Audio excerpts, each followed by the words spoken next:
Pierre Urmic est un candidat inquiet. Car si le second tour des municipales a lieu le 28 juin, la campagne électorale ne pourra pas se faire au contact direct des électeurs.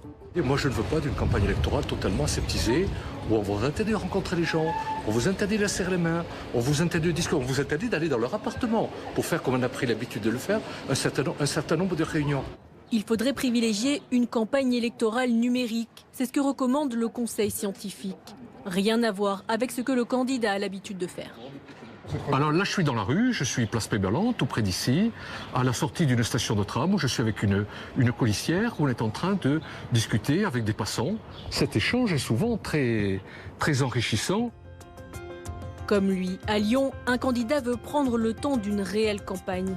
David Kimmelfeld rejette déjà ce qu'il appelle un scrutin au rabais, en décalage avec la situation actuelle. On fait comme si on allait débattre, comme si rien ne s'était passé. C'est pas tout à fait la suite du premier tour. On a fait un premier tour, une campagne électorale dans un monde. C'est plus le même monde. Ça demande un vrai débat démocratique. Et pour ça, il faut avoir les moyens de le faire. Il faut rencontrer des gens. Il faut pouvoir communiquer, faire des meetings, des réunions d'appartements. Et tout ceci sera interdit pendant cette campagne électorale.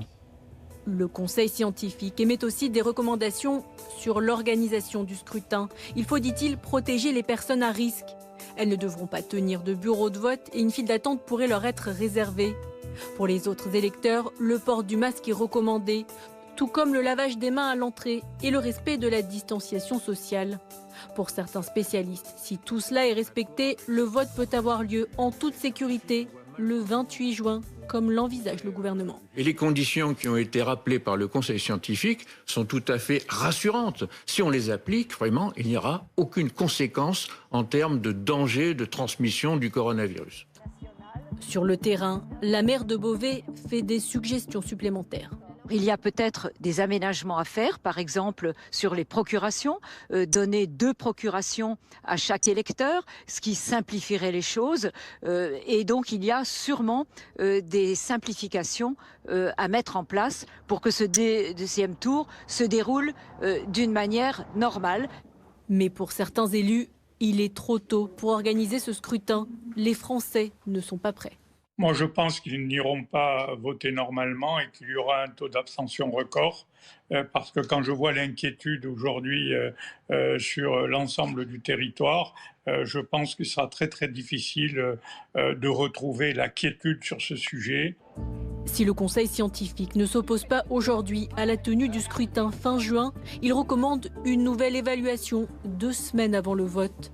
Face à cette situation incertaine, le gouvernement ne veut pas trancher seul. Il préférait associer l'opposition à ce choix.